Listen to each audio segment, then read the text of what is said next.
Transmit होता था analogue signal के ऊपर। एनालॉग सिग्नल के ऊपर जो वायर्ड में पर्टिकुलरली एनालॉग होता है, जो वायर्ड में से अभी वायर्ड निकल गए हैं उसकी जगह पे ऑप्टिकल फाइबर आ गया है। तो अभी जो डेटा जो मॉड्यूलेट होता है वो वेवलेंथ पे होता है, वहाँ पे भी मॉड्यूलेशन होता है। और जो पहले जो कोएक्सियल केबल है या कॉपर केबल है उसमें भी जो है मॉड्यूलेशन होते थे। एक और मॉड्यूलेशन अभी रह गया है जो कि वायरलेस में भी अभी मॉड्यूलेशन होते हैं। और वो मॉड्यूलेशन जो है बिट्स या डेटा को जो है एनालॉग में कन्वर्ट करते हैं। तो यहाँ पे जो बताया गया है कि 200 हर्ट्ज जो है कैरी करता है 1000 बीपीएस। इसमें ये एज्यूम किया गया है कि हर एक हर्ट्ज जो है पर हर्ट्ज जो है 5 बिट्स जो है डेटा कैरी हो रहा है। यहाँ जो मॉड्यूलेशन का जो एफिशिएंसी है उसके हिसाब से 5 बिट्स पर हर्ट्ज मॉड्यूलेट का कैपेसिटी है मॉड्यूलेशन में। आगे उसके और डिटेल्स में देखेंगे।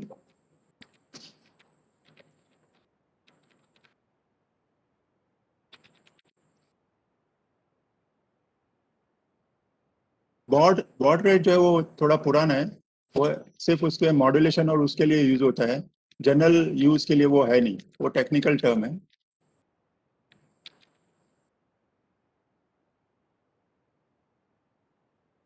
अच्छा, जब डेटा कम्युनिकेशन की बात करते हैं तो जब एनालॉग टू डिजिटल में जब कन्वर्जन होता है और डेटा जब कैरी करते हैं एक पॉइंट से दूसरे पॉइंट में, तो उसको एनकोडिंग पिक्चर में आता है। एनकोडिंग जो है यूनिपोलर और बाइपोलर और पोलर होते हैं मेन। ये सब जो यूज होते हैं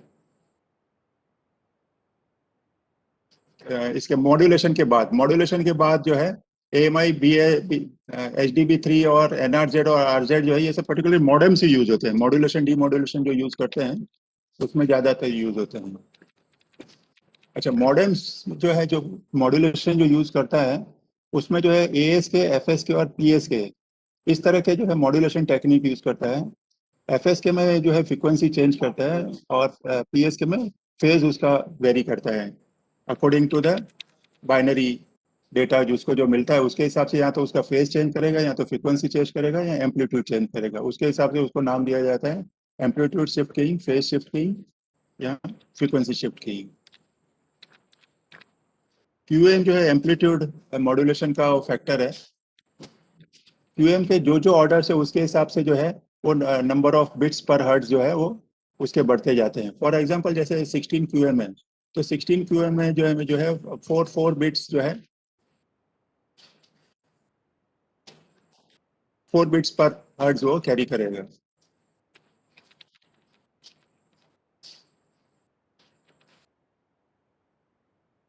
8 QAM जो है 3 बिट्स पर हर्ट्ज कैरी करेगा।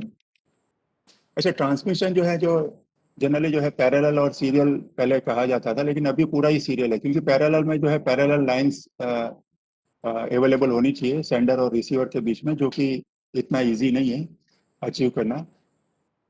इसकी वजह से अभी यह पूरा ही सीरियल ट्रांसमिशन होता है। और सीरियल ट्रांसमिशन फिर दो तरीके के आते हैं, सिंक्रोनस एंड एसिंक्रोनस। सिंक्रोनस में जो है ट्रांसमिशन एंड रिसीवर दोनों उसका क्लॉक सिंक्रोनाइज होना चाहिए, जो कि भी इतना इजी नहीं है। और जो आईपी नेटवर्क है वो प्योरली एसिंक्रोनस है। उसमें डेटा जो है भेज दिया जाता है, जो रिसीवर जो है फिर वापस उसको जो है टाइमली सेंडर को देता है, तो सेंडर को ऐसा लगता है कि पूरा सिंक्रोनस है। एसिंक्रोनस का मैं आपको एक एग्जांपल दे दूं, पर्टिकुलर जैसे वॉइस चैट है या आईपी फोन है। तो आईपी फोन में जब बात करते हैं तो सेंडर जो है वो कंटिन्यूअस बात करता रहता है, रिसीवर को भी ये चाहिए कि उसको कंटिन्यूअस बात मिले सेंडर की साइड से। लेकिन बीच में क्या होता है, बीच में जो है जो सेंडर जो भी बात करता है उसको उसका ऑडियो जो है डेटा में कन्वर्ट करके जो है आईपी नेटवर्क उसको एसिंक मोड में भेज देता है। रिसीवर जो है उसको जो है वापस डेटा को इस तरह से उसको पेश करता है कि सेंडर को लगता है कि वो कंटिन्यूअस स्ट्रीम ऑफ बिट्स है या कंटिन्यूअस आवाज आ रहा है। लेकिन उस बीच में इतनी सारी प्रोसेस जो है वो रिसीवर को न मालूम होती है, ना सेंडर को मालूम होती है। और वहां पे जो है ये एसिंक्रोनस जो है पिक्चर में आता है। सिंक्रोनस पहले हुआ करता था जो कि एनालॉग कम्युनिकेशन और उसमें यूज होता था। और सिंक्रोनस अभी जो रह गया वो सिर्फ जो है वायरलेस कम्युनिकेशन और जो सेल्यूलर है उसमें आपस में BTS और वो सबको सिंक्रोनाइज या सैटेलाइट के जो रिसीवर्स है VSATs उनको सिंक्रोनाइज करने के लिए जो है वो मैकेनिज्म में रह गया है। जहाँ जहाँ डेटा और वो जो है वहां से वो पूरे एसिंक्रोनस बन चुके हैं।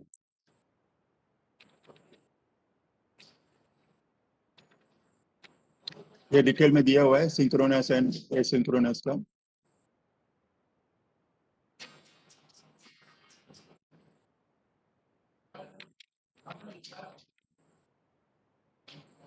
अच्छा, लास्ट टाइम जो है नेटवर्क्स जो है कैसे वायर्ड होते हैं उसके बारे में डिस्कस किया था, थोड़ा रिवाइज कर लेंगे। वायर्ड नेटवर्क में जो है ट्विस्टेड पेयर है, कोएक्सियल केबल है, ऑप्टिकल फाइबर है। कोएक्सियल अभी इतना पॉपुलर नहीं रहा है। अभी ज्यादातर जो है ट्विस्टेड पेयर है और ऑप्टिकल फाइबर है। ट्विस्टेड पेयर में जो है यूटीपी। हाँ बताइए। सर ट्विस्टेड केबल वायर क्यों है सर, रीजन क्यों रहता है? ट्विस्टेड पेयर में हम मिस्टर पटोले। हाँ सर, ट्विस्टेड पेयर बेनिफिट क्या है सर? ट्विस्टेड पेयर का बेनिफिट ये है कि हायर जनरली क्या होता है, देखिए, जहाँ डेटा कैरी करने के लिए अगर जो है मॉड्यूलेशन डीमॉड्यूलेशन करना पड़ता है अगर लॉन्ग डिस्टेंस पे चाहिए तो लॉन्ग डिस्टेंस पे भेजने के लिए या तो कोएक्सियल पे आप भेज सकते हैं, तो कोएक्सियल पे आपको एंड डिवाइसेस चाहिए, मॉडेम लाइक डिवाइसेस चाहिए। तो ट्विस्टेड पेयर क्या करता है, वो मॉडेम के नहीं चाहिए, वो डायरेक्ट जो है जो ऊपर जो कोडिंग जो बताया था ना HDB3 और NRZ और ये सब जो उस तरह का या 5B 6B इस तरह का कोडिंग यूज करके जो है विदाउट मॉडेम जो है वो डायरेक्ट जो है दे देता है। लेकिन उसकी लिमिटेशन जो है 100 मीटर की रख दी है। तो 100 मीटर में अभी जो है 1 गीगाबिट पर सेकंड तक का डेटा जो है वो कैरी करता है। ट्विस्टेड पेयर इसलिए पॉपुलर हो गया है क्योंकि उसमें मॉडेम्स और वो सब जरूरी नहीं पड़ता है। डायरेक्ट जो है वो कोडिंग करके ट्रांसमीटर जो है रिसीवर को भेज सकता है और रिसीवर को रिसीव भी हो जाएगा और उसमें कोई मॉड्यूलेशन की जरूरत नहीं पड़ेगी। ऑप्टिकल फाइबर और कोएक्सियल में क्या है, मॉड्यूलेशन की जरूरत पड़ती है। ये उसका एडवांटेज है ट्विस्टेड पेयर का। ठीक है mister Patole. Yes sir, yes sir. Okay, आगे बढ़ते हैं। वायरलेस लिंक में जो है वीसॉट लिंक आता है, वायरलेस लैन, जिसको इथरनेट रेडियो भी बोलते हैं। या ये दो और टेक्नोलॉजी है, वाईफाई भी है और वाईमैक्स है। रेलवे में वाईमैक्स आया नहीं है। वाईफाई जो यूज होता है वो लोकल मीन्स पर्सनल यूज के लिए होता है, या तो डोमेस्टिक में होता है या विद इन ऑफिस होता है। और आउटसाइड जो है ओपन में वाईफाई यूज हुए नहीं। इंफ्रारेड जो है वो ब्लूटूथ और ये 2.4 गीगाहर्ट्ज बैंडविड्थ में यूज होते हैं, जो कि रेलवे में उसका इतना एप्लीकेशन नहीं है। For means objective type question के लिए वो ठीक रहे, इंफॉर्मेशन जरूरी है। अच्छा, नेटवर्क क्लासिफिकेशन में और जाएंगे तो जो है होस्ट बेस्ड नेटवर्क होता था, जिसमें कि होस्ट बेस्ड नेटवर्क जो है जिसमें कि पूरा प्रोसेसिंग जो है सर्वर के ऊपर रहता है और जो क्लाइंट जो है वो इंटेलिजेंट नहीं रहते, वो डम टर्मिनल्स रहते हैं। अभी जो क्लाइंट्स है वो जैसे थिन क्लाइंट है, थिन क्लाइंट जो है comparatively they are intelligent, more intelligent than dumb terminals. Dumb terminals में क्या होता था, सिर्फ कमांड्स आते थे और पूरा प्रोसेसिंग जो है सर्वर में होता था। जबकि जो इंटेलिजेंट या थिन क्लाइंट्स है उसमें जो है कुछ इंटेलिजेंस या कुछ डेटाबेस या प्रोसेसिंग जो है उनको फैसिलिटी दी हुई है, ताकि अगर लिंक फेल हो जाए तो भी जो है वो प्रोसेस करके यहाँ पे ही टिकट और ये सब इशू कर पाएंगे, जो कि डम टर्मिनल में पॉसिबल है। डम टर्मिनल में अगर कनेक्टिविटी गई तो जो है टिकट्स और ये सब इशू नहीं कर पाएंगे और क्वेरीज नहीं कर पाएंगे। दूसरा मॉडल आता है क्लाइंट सर्वर मॉडल, जो थिन क्लाइंट जो है वो क्लाइंट सर्वर पे डिपेंड करता है। पीयर टू पीयर जो है वो रेलवे में यूज नहीं हो रहा है, लेकिन जैसे व्हाट्सअप है, WhatsApp overall client server model है, लेकिन पीयर टू पीयर उसको माना जा सकता है। और पीयर टू पीयर का एक अच्छा सा एग्जांपल था टोरेंट जो है, टोरेंट उसका peer to peer network example है जो कि रेलवे में यूज नहीं होता है। और आउटसाइड भी जो है वो इलीगल होने से उसको बैन कर दिया गया है। लास्ट टाइम जो फायरवॉल का जो एग्जाम्पल दिया था उसमें ये भी एक एग्जाम्पल ले सकते हैं कि जो टोरेंट जो है वो गवर्नमेंट ऑफ इंडिया और दूसरे कंट्रीज के जो पॉलिसी गाइडलाइंस के हिसाब से जो कंट्री की जो सर्विस प्रोवाइडर है उनके फायरवॉल को में वो पॉलिसी लगाना जरूरी है जिससे कि वो बैन हो जाए। इधर जो है रेलटेल उसको बैन करती है, टोरंट जो है रेलटेल के फायरवॉल में बैन किया हुआ है।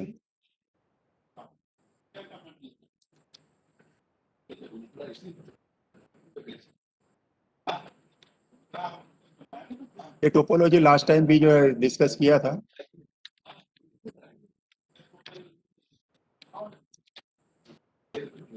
अच्छा, स्टैंडर्ड्स में जो है ये थोड़ा डिस्कस कर लेंगे। De facto standards and D jury standards. De facto standards वो होता है जो कि ओवर द पीरियड यूज करते करते लोगों ने उसको जो है अपना लिया है, जो कि प्रोप्राइटरी भी हो सकता है, मीन्स किसी एक कंपनी का भी हो सकता है, या इन जनरल भी हो सकता है, नॉन प्रोप्राइटरी है, लेकिन क्योंकि वो पॉपुलर हो गया और लोगों ने उसको यूज करना शुरू कर दिया। और ड्यू ज्यूरी जो है, जो बाय लॉ जो है वो इंट्रोड्यूस किया गया है या इम्प्लीमेंट किया गया है। इसके थोड़े एक्रोनिम्स देख लेंगे। आईएसए जो है ये सब नेटवर्किंग के रिलेटेड है, इंटरनेशनल स्टैंडर्ड ऑर्गेनाइजेशन है, जिसने की जो 7 लेयर्स जो इशू किए हैं वो है। आईटीयूटी जो है, इंटरनेशनल टेलीकम्युनिकेशन यूनियन जो है, पहले उसको सीसीआईटी भी कहा जाता है। ये मेन जो है टेलीकम्युनिकेशन रिलेटेड जो है जो स्टैंडर्ड्स है वो इशू करती है। अंसी जो है वो अमेरिकन है, इंडिया में उसका इतने यूज नहीं होते हैं। आई ट्रिपल ई जो है, इलेक्ट्रिकल एंड इलेक्ट्रॉनिक्स इंजीनियर जो है, वो जनरली रिसर्च में ज्यादा यूज होते हैं। रिसर्च वहाँ पे होती है हर एक फील्ड की, कंप्यूटर्स की, कम्युनिकेशन के हर एक एरिया की, आर्टिफिशियल इंटेलिजेंस की, और अलग अलग जो है जो इश्यूज है उसके बारे में रिसर्च करके और टेक्नोलॉजी अपग्रेडेशन के लिए वहाँ पे रिसर्च होती है और उनके जर्नल्स वर्नल्स इश्यू होते रहते हैं। टीआईए जो है ये इंडस्ट्रियल एसोसिएशन है इलेक्ट्रॉनिक्स एंड टेलीकम्युनिकेशन। बाकी आईईसी और आईटीएफ, आईटीएफ थोड़ा इंपॉर्टेंट है क्योंकि आईटीएफ जो है इंटरनेट के रिलेटेड है। ये जितने भी प्रोटोकॉल जो इश्यू होते हैं वो आईटीएफ की तरफ से इश्यू होते हैं। हालांकि अभी जो गूगल, फेसबुक, एप्पल और ये सब जितनी जितनी जो है बिग कंपनीज, उन लोगों ने अपने खुद के प्रोटोकॉल्स भी बना दिए हैं। शुरुआती लोग जो है स्टैंडर्ड प्रोटोकॉल से करते हैं और बाद में जो है वो अपना डेटा जो है अपने प्रोप्राइटरी प्रोटोकॉल पे कैरी करते हैं।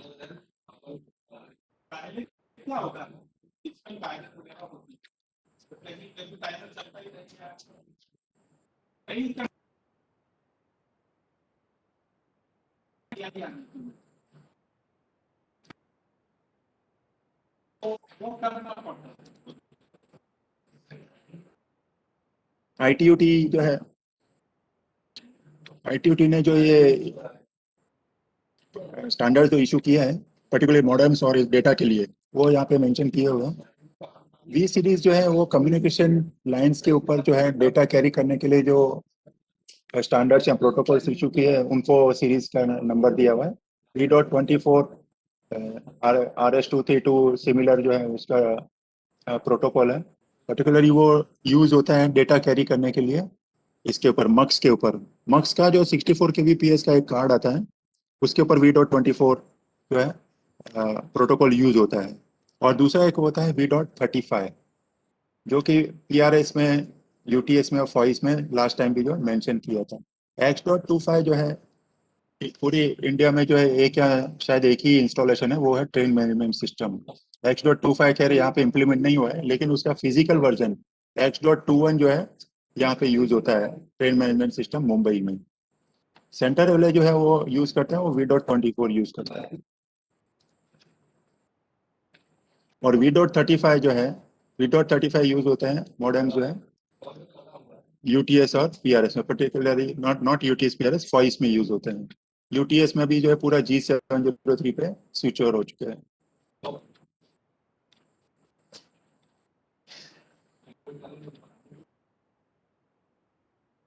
ये TI स्टैंडर्ड में जो है फिर ये RS-232 या EIE-232 एंड RS-449 ये जो है टाइप्स ऑफ इंटरफेस है कंप्यूटर्स को इंटरकनेक्ट करने के लिए।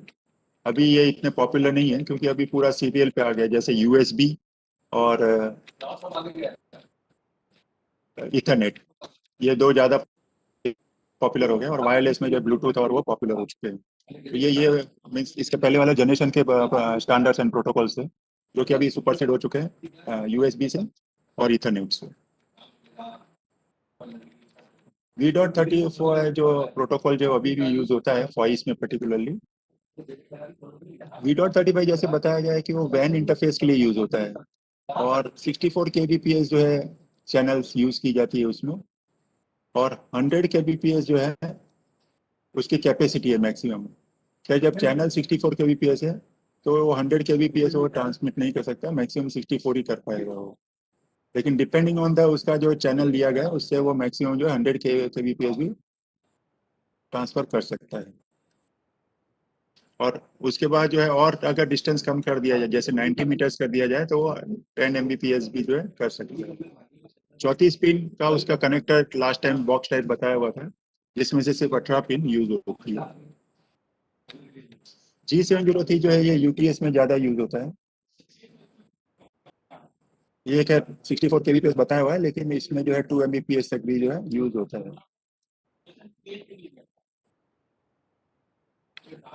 ये मॉडेम्स का जो है कितना डेटा कैरी करेंगे वो है, ये एनालॉग मॉडेम्स है जो कि आज आजकल यूज नहीं होते हैं। ये खैर इस पहले ईआरएस में ये जरूर यूज होते थे शुरू में, और लास्ट जो है कुछ सालों से वो डिजिटल पे आ गया जैसे ही डिजिटल कम्युनिकेशन पॉपुलर हुआ था पर्टिकुलरली 2005 के बाद ओएफसी पे और इस पे आ गया।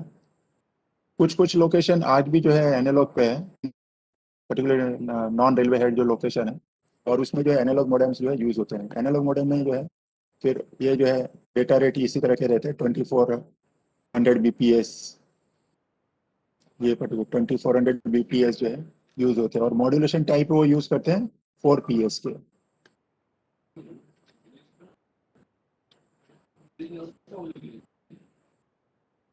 यूएसबी जो है जो कि अभी बहुत ही पॉपुलर सीरियल कम्युनिकेशन पोर्ट जो अवेलेबल है पर्टिकुलर पीसी के ऊपर।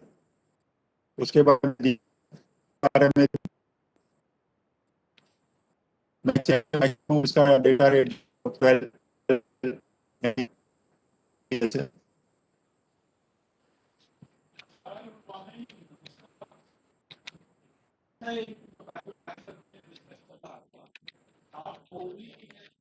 फायर वायर जो है वो अभी इतना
डेटा लिंक लेयर का जो है वो फ्रेम जो ओवरहेड बिट्स है या जो प्रोटोकॉल बिट्स है वो निकालेगा, और जो डेटा जो है फिर नेक्स्ट लेयर को रिप्रेजेंट करेगा। नेटवर्क लेयर फिर दोबारा जो है वो चेक करेगा अपने प्रोटोकॉल बिट्स, जो कंट्रोल बिट्स है वो उसके हिसाब से डिसीजन लेगा, और जो वो सब करने के बाद जो डेटा जो है ट्रांसपोर्ट में देगा। ट्रांसपोर्ट उसका चेक करेगा कौन सा पोर्ट है, यूडीपी है, टीसीपी है, उसके हिसाब से वो पर्टिकुलर सर्विस को देगा। एक ही पीसी पे या सर्वर पे नंबर ऑफ सर्विसेज चल सकती है, और वो सब सर्विस को जो है सेग्रीगेट करता है ट्रांसपोर्ट लेयर। नेटवर्क लेयर जो है सेग्रीगेट करता है कौन से नेटवर्क में जाने का है या कौन से पीसी के पास जाने का। ट्रांसपोर्ट लेयर जो सेग्रीगेट करेगा विद इन मशीन जो है कौन सी सर्विस को देने का। और सेशन प्रेजेंटेशन इन एप्लीकेशन जो है विद इन जो सर्विस है उसमें से कौन से टैब को देने का। जैसे ब्राउजर ओपन करते हैं, मल्टीपल टैब ओपन करते हैं, तो उसमें जो है वो एप्लीकेशन लेयर और प्रेजेंटेशन आपस में जो है वो कोऑर्डिनेट करते हैं कि कौन से टैब का डेटा है। जैसे कभी कभी हम लोग जो है मल्टीपल टैब्स ओपन किए और एक टैब से हम लोग रिक्वेस्ट भेजते हैं, दूसरे टैब जो है वो इनएक्टिव है, तो जो डेटा जो आता है वो पर्टिकुलर टैब में आता है। ऐसा नहीं आता है कि दूसरे टैब में आ गया वो डेटा। तो वो जो है वो सब जो है कोऑर्डिनेट करते हैं, एप्लीकेशन इन प्रेजेंटेशन करते हैं।